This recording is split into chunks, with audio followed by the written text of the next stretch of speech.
The Psi Warrior is a really awesome fighter that can push and pull enemies around. It would be amazing fit for a Githyanki, or even slight Jedi vibes, if that's your kind of thing. So let's go over it. We're going level by level, commentary on all the items you could need. So of course we start with Fighter at level 1, and this will give you Second Wind. So as a bonus action, you can heal yourself up for a 1d10 plus 1. We're going to take Strength and Constitution saving throw proficiencies, Simple Weapon, Martial Weapon, Light Armour and Medium Armour, and Heavy and Shield proficiencies. For a fighting style, there's a few options here, but I personally like Defense, just to gain that plus 1 bonus to Armour class while wearing armour. For ability points, we're going to have 16 Strength, 14 Dexterity, 16 Constitution, 10 Intelligence, 10 Wisdom, and 8 Charisma. For your proficiencies, take whatever fits your roleplay. Fighter level 2 brings Action Surge, meaning we can trigger this to gain an extra action this turn. Fighter level 3 is where we get to pick our specialization, and for this we are going to be taking the Psi Warrior. So awake to the sonic power within. A Psi Warrior is a fighter who augments their physical might with Psi-infused weapon strikes, telekinetic lashes, and barriers of mental force. Many Githyanki train to become such warriors, as do some of the most disciplined High Elves. So we gain Sonic Energy Die, and this is essentially like sorcery points or like Battle Master dice, that sort of thing. Protective Field, create a momentary shield of telekinetic force that reduces incoming damage. Sonic Strike, once on each of your turns when you damage a target within 9 meters, as I picked the wrong damn thing. There we go. Spend 1 Sonic Energy Die to do an additional 1d6 force damage. Telekinetic Movement, move an object or ally you can see up to 9 meters to an unoccupied space. And we can restore Sonic Energy Die using a bonus action. Level 4 brings our first feat, and for this we're going to take the ability improvement and bump our strength up to 18. Fighter level 5 brings an extra attack, meaning if we make the attack action on our turn, we can follow up with another attack. Fighter level 6 brings our second feat, and you probably guessed it by now, but we are going to max our strength out at 20. Fighter level 7 brings some more class abilities, so now as a bonus action and movement speed we can do Psi-powered leap. Prepare your body with your mind and fly to a target position. You can only use this once per short rest or when you expend a Sonic Energy Die.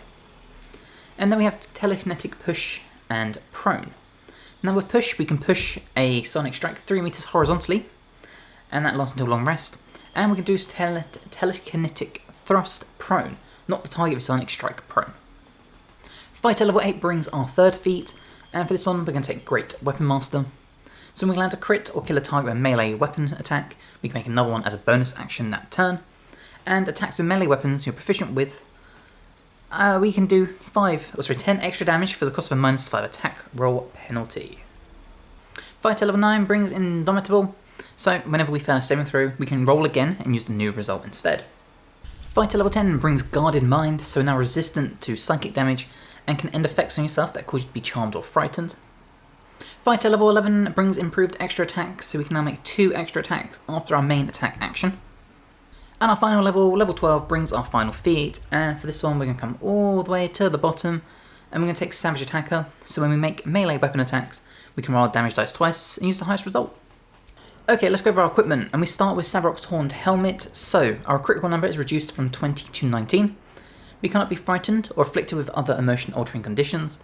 Constitution saving throws +1, and Dark Vision up to 3 meters or 15 if we already have it.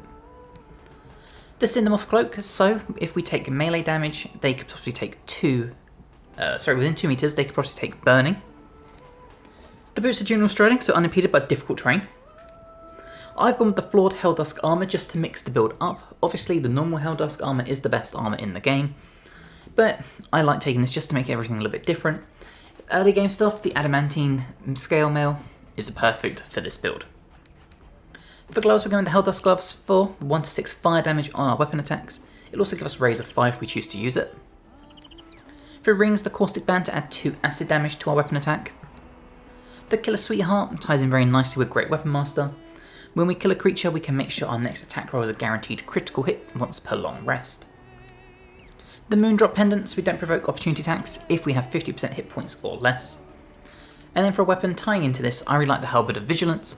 This automatically has force damage on it. We also gain a +1 bonus to initiative and advantage on perception ability checks. Dexterity is only a 14, so +1 bonus to initiative is very helpful.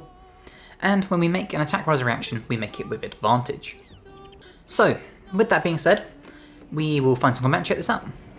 Okay, we're in the combat. You can see we are mid of the turn order, kind of what you get for playing a fighter, but that's okay. Now, we know we have loads of awesome abilities we can do. So, let's start off with a telekinetic force, and can I throw this anywhere? Nope, apparently everything is blocked. Weird. Let's pick this up, and as you can see, you can just sort of move it around, so you can't actually throw it at enemies, so just bear that in mind. Now, with that being said, what we can do, however, when I see it, is a side-powered leap. To get in close and personal like this, meaning we can then come in here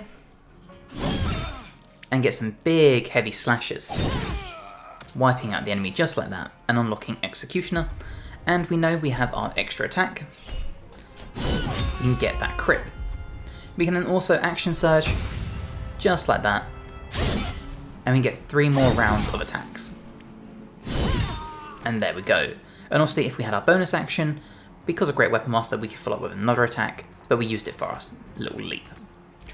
Okay, one thing with this build, you have to turn on your Sonic Strike.